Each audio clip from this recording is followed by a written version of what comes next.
इनका वतीरा बन गया है। जब पीटीआई की जीत नजर आ रही है, अपनी हार नजर आ रही है, अपनी नाकामी को एक्सेप्ट नहीं करेंगे, इदारों पर तनकीद शुरू कर देते हैं, इदारों के खिलाफ साजिशें शुरू कर देते हैं, मंसूबे बनाने शुरू कर देते हैं। कैसे लोग हैं ये? वो पीडीएम के इजलास के बाद मीडिया से गुफ्तगू कर रहे थे, दिल की बातें कर रहे थे कि जी इलेक्शन अपने वक्त पर ही होंगे, हुकूमत अपनी मुद्दत पूरी करेगी, हर हाल में पूरी करेगी।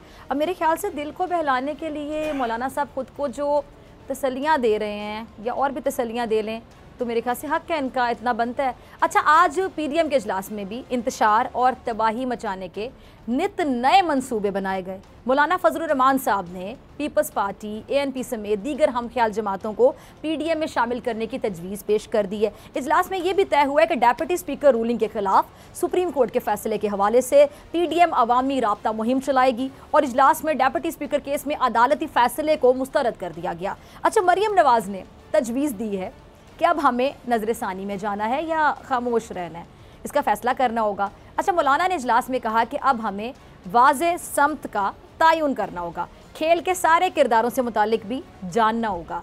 शाहिद खाकान ने कहा कि जी मुफाहमती पॉलिसी ने शुरू दिन से ही हमें नुकसान पहुंचाया और साथ मशवरा भी दिया कि हुकूमत करनी है, इलेक्शन करवाना है या कोई और रास्ता इख्तियार करना है, फैसला कर लें, डट जाएं।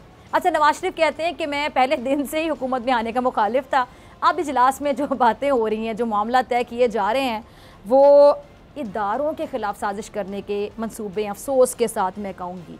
अच्छा, जब इनको अपनी हार नज़र आती है, इनका वतीरा बन गया है कि जब हार नज़र आती है, शिकस्त नज़र आती है, सामने अंधेरा नज़र आता है या इनके मुखालिफिन के हक में हवाएं चलती नज़र आती हैं, यानी इनके मुखालिफिन पीटीआई, जब पीटीआई की जीत नजर आ रही है, अपनी हार नजर आ रही है, अपनी नाकामी को एक्सेप्ट नहीं करेंगे, ये नहीं बताएंगे कि हम नाकाम हो गए, हमारी नाअहली है, दूसरों की नाअहली पे तनकीद करते हैं, लेकिन किसी की जीत बर्दाश्त नहीं करते, अपनी हार पर, अपनी शिकस्त पर शर्मिंदा होने की बजाय इदारों पर तनकीद शुरू कर देते हैं, इदारों के खिलाफ साजिशें शुरू कर देते हैं, मंसूबे बनाने शुरू कर देते हैं। कैसे लोग हैं ये? इंतशार की सियासत को अरूज देते हैं।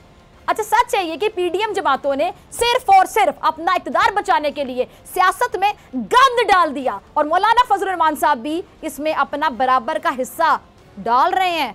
और कब नहीं डालते हैं हमेशा, मिलता उन्हें कुछ नहीं है, वो अलग बात है। अच्छा, मौलाना साहब साफ तड़ियां लगा रहे हैं कि जी कौम को उस नहज पे ना लाया जाए कि कौम इदारों के खिलाफ बगावत पर उतर आए। अब आप देखिए, मौलाना साहब इक़्तिदार के ख्वाब कई साल से देख रहे हैं, लेकिन उन्हें अब तक ना कौमी असम्बली की कोई नशिस्त हासिल हुई, ना सदारत की कुर्सी उन्हें मिल सकी। इसलिए मौलाना साहब, ज़ाहिर बात है उनकी फ्रस्ट्रेशन बनती है और बहुत ज़्यादा फ्रस्ट्रेटेड नज़र आ रहे हैं। ज़ाहिर बात है उनको जब मिलता है कुछ नहीं है तो फ्रस्ट्रेटेड ही नज़र आएंगे ना। अब ये इदारों और अवाम को आपस में लड़ाना चाहते हैं और मौज़िज़ जजेस को ब्लैकमेल कर रहे हैं कि अगर इनकी मर्ज़ी, इनकी मंशा के मुताबिक फ़ैसला ना दिया गया तो फिर अवाम बेकाबू हो जाएगी। अच्छा, अवाम जो आपके साथ, जो आप कहते हैं अवाम, कौम, कितनी बड़ी कौम और कितनी बड़ी अवाम आपके साथ है, इलेक्शन में वोट में नज़र आ जाता है। बात में जब आपको वोट नहीं पड़ते, अब ये ज़मीनी इंतखाबात में देख लें कि क्या सूरत हाल थी नून लीग की, पंजाब जो कि इनका गढ़ है, जिसको कहते थे हमारा गढ़ है, जब आपकी सारी कली खुल के रह जाती है तो कौन सी अवाम है, कौन सी कौम है जो आपके कहने पर सड़कों पर आ जाएगी? आपके कहने पर लिबर्टी चौक पर तो आप 1000 लोग इकट्ठे नहीं कर पाते, तो कौन सी कौम है जिससे आप मुखातिब होते हैं मौलाना साहब आप लोग, कि आपके कहने पे इदारों से लड़ना शुरू कर देगी कौम? इस नहज तक ना पहुंच जाए कि अवाम जो है, ये कौम जो है वो इदारों से लड़ पड़े। बस करें, खुदा का खौफ करें, इस मुल्क पे रहम करें। मौलाना साहब आप खामोश रहा करें, खामोश ही रहा करें। मेरे ख्याल से आप सियासी रोज़ा ना तोड़ा करें, क्योंकि जब भी आप बोलते हैं दिल दुखाते हैं, दिल दुखाते हैं। क्या इदारे इस मुल्क का हिस्सा नहीं है?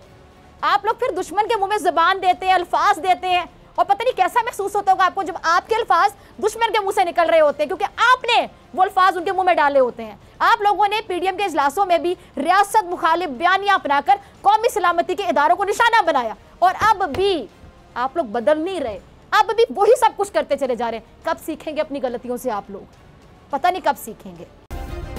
सब्सक्राइब करें और बेल दबाएं ताकि कोई खबर रह न जाए।